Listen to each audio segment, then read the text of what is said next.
Hi everyone, it's such a joy to be with all of you here today.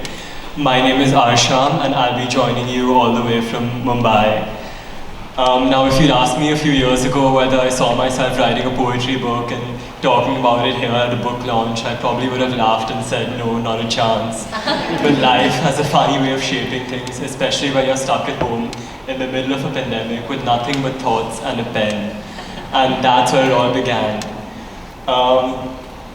So when we were in online school, I think, and when we were all on our gadgets, I think there was a lot of cyberbullying that I witnessed. And in the middle of all that, I felt a lot of frustration. And that's when I began writing my first poem.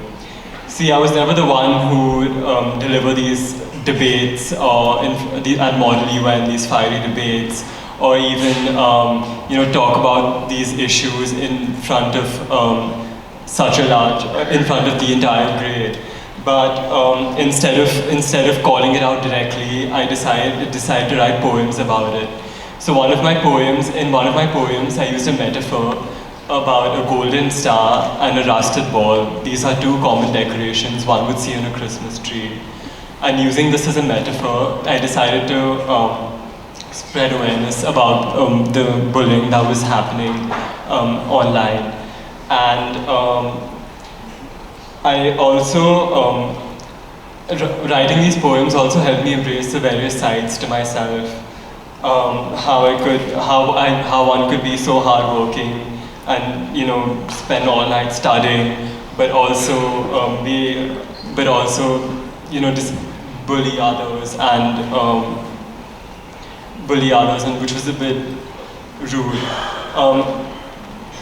The next thing is, I decided,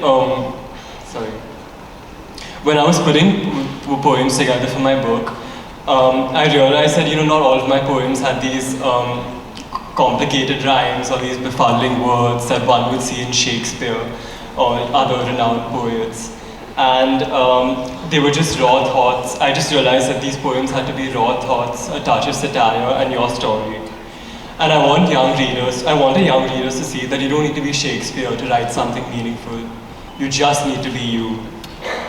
And I did have my doubts as to, would anyone really care about my thoughts on bullying or on any of these issues that were taking place at the time. But then I realized, even if it's a small story, it is mine. And every voice matters, especially when it's real. And that's something I hope all of you take away from today, especially the young dreamers here. Don't wait to be perfect. Just share your voice, your feelings, your quirks. And you never know who you might inspire by just being yourself. And thank you to the Lukumi Foundation, for encouraging kindness and creativity in such a fun way, in ways that I never would have imagined. And I'd like to thank Nick for allowing me to speak in front of all of you today. Thank you.